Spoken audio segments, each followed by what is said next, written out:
Democracy is synonymous with freedom, the freedom to elect lawmakers, the freedom to choose, the freedom to speak, the freedom to express. But how true are these correlations today? Not much, it seems, and case in point being the Twitter files. They say the US censored critical news. In other words, the world's oldest democracy withheld information from its own people. Critical information, if I may add. Information related to life and death. Why would a country do that? There are four broad historical rationale for censorship. One is political, when information compromises national security. Two, immoral or obscene. Another historical rationale for censorship is religious, like blasphemy. And fourth is social, like when a piece of information can result in social disorder. But my point is, in a democracy, who gets to decide which piece of information is immoral or which is objectionable to a certain section of the society? This isn't national interest and there isn't any objective answer, which is why, in a democracy, censorship has no place. But the world's oldest democracy has been caught hiding and editing information that is of public interest, like pandemic-related information from credible experts, Harvard professors. The US has reportedly been paying Twitter to scrub certain content from the internet, not just Twitter, but other social media platforms as well. And why is that? So that some people in power can benefit, their narratives can benefit, their reputation can be safeguarded. Just a quick reminder though, we are still talking about the United States of America, not China. In China, you see, censorship is the norm because China is an authoritarian regime where the state gets to tell fact from fiction. But the US is a democracy, the world's oldest democracy. So why was it pursuing social media platforms to label certain content as misleading? Why was the US censoring information? In a democracy, every citizen has a basic right. It's called the right to information. If I'm following a doctor on a social media platform, it's because I'm interested in his or her posts. I want to listen to what he or she has to say. But the US is interfering with this. It is deleting information on my social media feed, your social media feed, information that you and I signed up for. Who has given the US this right? Because it has been exercising it for a while now. I'm talking about the pre-pandemic era. Does the name Hunter Biden ring a bell? He is the son of US President.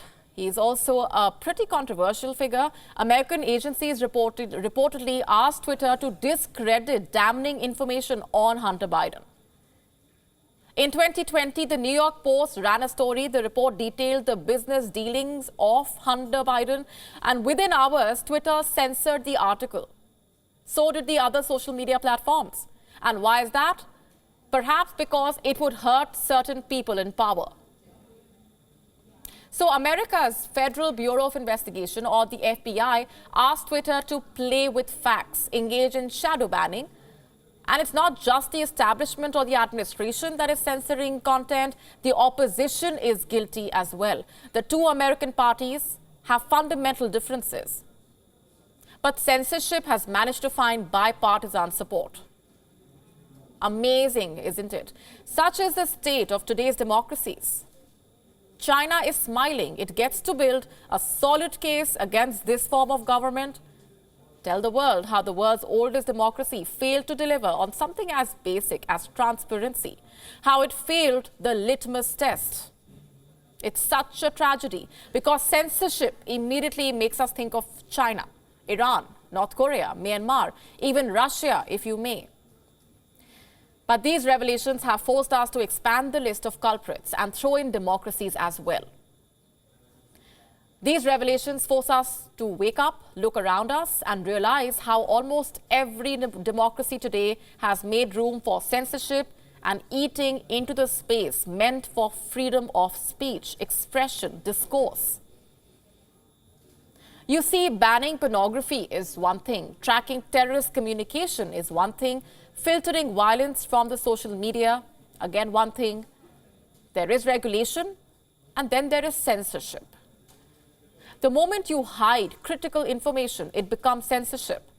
And the moment you censor political media, you cross the holy line of democracy. You overstep your limits. Have a look at Europe. Political media is restricted in 12 countries. Belarus and Turkey engage in heavy censorship. Turkey is supposed to be a democracy, isn't it? So are Brazil and Paraguay.